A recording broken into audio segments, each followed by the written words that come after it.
پانی بھرنے کے لیے، اور جب پانی بھرنے کے لیے آتی ہے، جیسے اس نے سر کو جھکایا ہے پانی میں، تو کیا دیکھا؟ چاند جیسا دو چہرے، ننھے معصوم چہرے اس پانی میں نظر آئے۔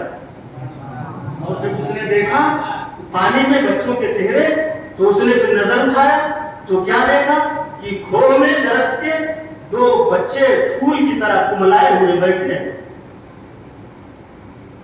چونکہ ابن زیاد نے حکم دے دیا تھا کہ جو بچوں کو تلاش کر کے لائے گا اس کو مالا مال کر دیا جائے گا، اس کو انعام دے دیا جائے گا، بہت سارا انعام دیا جائے گا۔ تو اس انعام پانے کے چکر میں وہ کوفی بہت کتے دوڑ رہے تھے، بچوں کو پکڑنے کے لیے، بچوں کو گرفتار کرنے کے لیے، بچوں کو پانے کے لیے، بچوں کو کھوجنے کے لیے۔ تو اس ڈر سے وہ بچے وہاں چھپے ہوئے تھے، سہمے ہوئے تھے۔ تو اس لوڈی نے جب دیکھا، کہا کون ہو بچے تم؟ کچھ نہیں بولے۔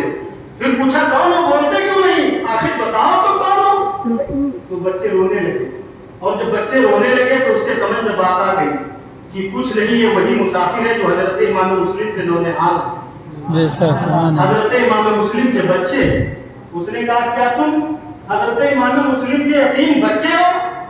یہ اور زیادہ رونے لگے، اور جب اور زیادہ رونے لگے قریب گئی، سر پہ ہاتھ رکھا، پیار کیا، محبت کیا، کہا تم حضرت امام مسلم ہی کے بچے ہو نا؟ تو نفی تو اس بات میں سر کو ہلایا کہ ہاں میں انہی کا شہزادہ ہوں، انہی کے یتیم بچے ہیں۔ تو اس نے کہا ٹھیک ہے، پریشان مت ہو، چلو ہماری جو مالکہ ہے وہ اہل بیت سے محبت رکھنے والی ہے، چلو اس کے پاس ہم کو میں لے چلتے ہوں، بڑی خدمت کرے گی۔ اب وہ بچوں کو لے کر کے آئی، بچے آتے نہیں، جاتے کہاں؟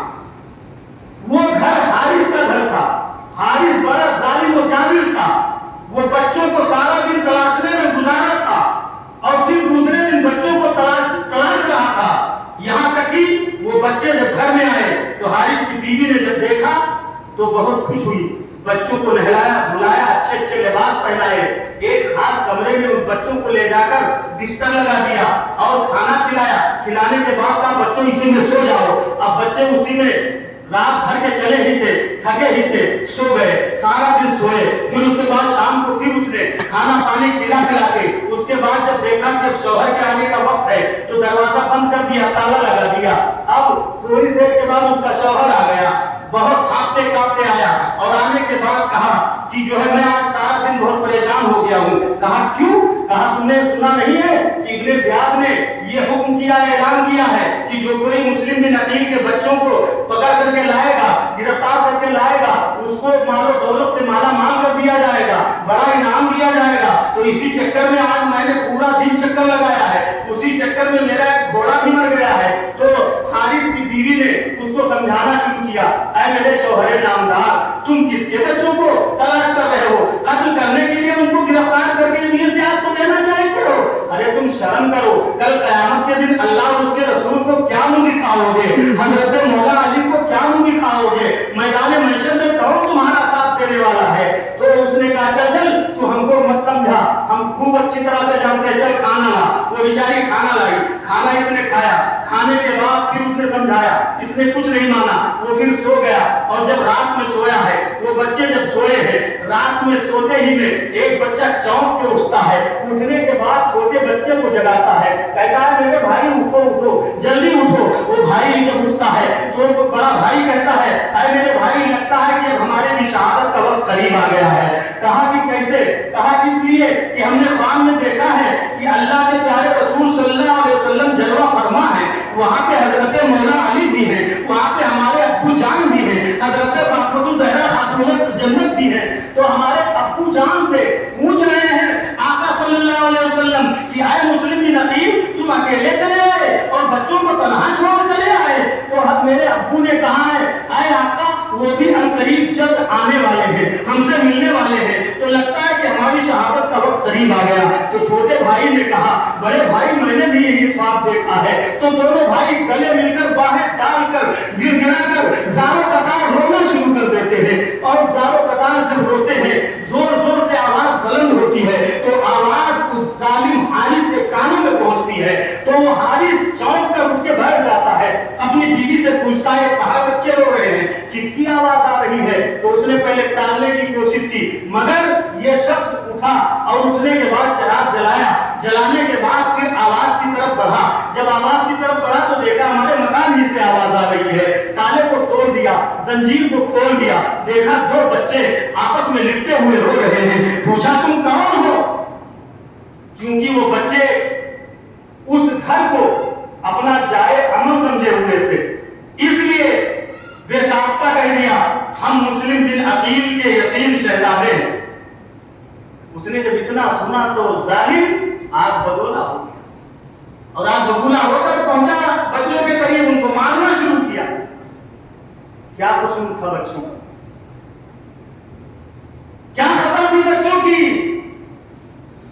ظالم نے مارنا شروع کر دیا، اتنا مارا اتنا مارا اتنا مارا کہ مارتے مارتے تھک گیا۔ اس کے بعد اس نے کہا کہ تم کو سارا دن ہم ڈھونڈتے ڈھونڈتے پریشان رہے، تم ہمارے ہی گھر میں عیش کا بستر جمائے ہوئے پڑے، چلو صبح ہماری تلوار تمہارا فیصلہ کر دے گی۔ دونوں کی مشکوں کو باندھ دیتا ہے، زلفوں کو پکڑ کے باندھ دیتا ہے، اور باندھنے کے بعد آتا ہے بستر پہ لیٹ جاتا ہے۔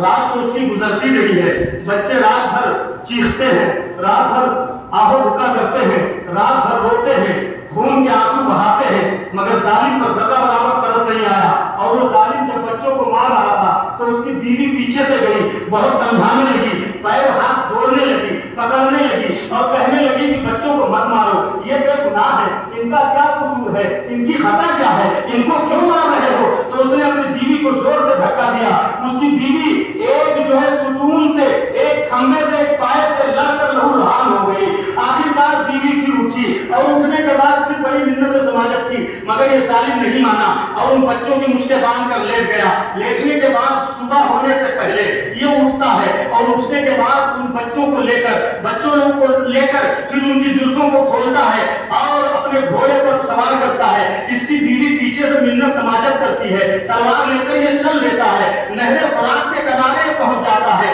پیچھے سے بیوی دوڑتی ہوئی جاتی ہے، کیا دیکھتی ہے کہ دونوں وہ مظلوم بچے ان کو اپنے سامنے کھڑا کیے ہوئے ہیں، وہ بچے ہیں تھر تھر کانپ رہے ہیں، رو رہے ہیں، آنکھوں سے اشک جاری ہے۔ بچے رکھنے والے اس واقعہ کو سن کر ذرا سوچ سکتے ہیں ان بچوں کا عالم کیا ہوا ہوگا۔ اللہ اکبر، زمین کانپ رہی تھی، آسمان تھرا رہا تھا کہ یہ ظالم کس طرح سے ظلم کر رہا ہے نبی کے نونہالوں پر۔ حضرت محمد و ابراہیم جو امام مسلم کے چھوٹے چھوٹے شہزادے ہیں، بے قصور ہے، بے گناہ ہے، وہ تھر تھر تھر تھر اس کے سامنے کانپ رہے ہیں، اس کو رنگ نہیں آ رہا ہے۔ بیوی پیچھے سے پہنچتی ہے، رحم کی بھیک مانگتی ہے، کہتی ہے میرے شوہر اگر تمہیں قتل کرنا ہے تو مجھے قتل کر لے، مجھے قتل کر کے اپنی حدیث کو بجھا لے، اپنے غصے کو ٹھنڈا کر لے، مگر لیکن ان بچوں کو معاف کر دے، ان بچوں کو چھوڑ دے، ورنہ کل قیامت کے دن یہ بچے جب شکایت کریں گے تو یہ شکایت ہوگی کہ حارث کی بیوی کے ذریعے سے میں قتل کیا گیا ہوں، کیونکہ ہم نے تم کو اپنے گھر میں رکھا تھا، ہم نے تم کو اپنے گھر میں روکا تھا، اس لیے ہم نے ان بچوں کو اپنے گھر میں روکا تھا، اس لیے ان بچوں کو معاف کر دے، مجھے قتل کر لے۔ یہاں تک کہ اس ظالم نے جب دولت کا نشہ اس کے اوپر سوار تھا، اس کے اوپر جو ہے دولت کا بھوت سوار تھا، اس نے ایک تلوار کا وار اپنی بیوی پر کیا، وہ سر اٹھا کر گر گئی۔ اس کے بعد بڑے سے کہتا ہے میں تجھے قتل کروں گی چھوٹے کو قتل کروں، تو بڑا کہتا ہے نہیں پہلے تو مجھے قتل کر لے، میرے چھوٹے بھائی کو مت قتل کر پہلے، کیونکہ میں اپنے بھائی کو قتل ہوتا ہوا نہیں دیکھ سکتا ہوں۔ چھوٹے نے ہاتھ جوڑا، کہا میرے بڑے بھائی کو مت قتل کرنا، مجھے چھوڑ دے، مجھے قتل کر لے، سب سے پہلے مجھے قتل کر لے، میں نہیں دیکھ سکتا اپنے بھائی کے قتل کو۔ آخرکار ظالم کی تلوار فضا میں لہرائی اور فضا میں لہرانے کے بعد دونوں کے سر جھکے ہوئے تھے، ایک ہی بار میں دونوں کا کام تمام کر دیا۔ انا للہ و انا الیہ راجعون۔ پھول نو جو دن بہارے جا فضا دکھا گئے، حسرت ان گنچوں میں ہے جو بن کھلے مرجھا گئے۔ حضرات، ساحل کوثر پر یہ دو نبی کے نونہال اور اضافہ کر دیتے ہیں، پہنچ جاتے ہیں ساتھ یہ کوثر کی بارگاہ میں۔ اللہ اللہ، اب پھر وہ ظالم ان بچوں کی لاش کو نہر فرات میں پھینک دیا تھا، دونوں کی لاش کو نہر فرات میں پھینکا اور سروں کو توبرہ میں رکھ کر ابن زیاد کے پاس انعام حاصل کرنے کے لیے آیا۔ سامنے اس کے توبرہ رکھا، ابن زیاد نے پوچھا یہ کیا ہے؟ کہا آپ کے دشمنوں کا سر ہے۔ کون ہے میرے دشمن؟ کہا مسلم بن عقیل کے صاحبزادے۔ کہا یہ قتل کس نے کیا؟ کہا میں نے قتل کیا۔ کہا تجھ کو حکم کس نے دیا قتل کرنے کا؟ تو کہا میں اس لیے ان کو قتل کر رہا، سر لے کر رہا کہ کہیں راستے میں کوئی مجھ سے چھین نہ لے تو انعام کو حاصل کر لے۔ اس نے کہا ظالم، انعام کے چکر میں بچوں کو تو نے قتل کر دیا ہے۔ اس نے اس لیے نہیں کہا تھا کہ اس کو کوئی ہمدردی ہوئی تھی، اس لیے کہا تھا کہ اس نے ایک خط لکھا تھا یزید کو کہ وہ بچے مل گئے ہیں اور جیسا حکم ہو ویسا عمل کیا جائے۔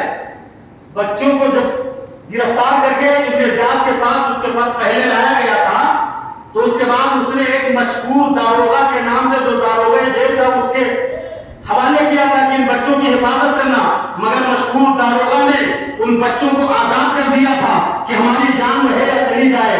اب آخرکار پھر اس نے کہا کہ ٹھیک ہے، تم نے قتل کیوں کیا؟ انہیں کس کے حکم پہ قتل کیا؟ اگر یزید نے مجھ سے بچوں کو زندہ طلب کر لیا تو ہم کیا جواب دیں گے؟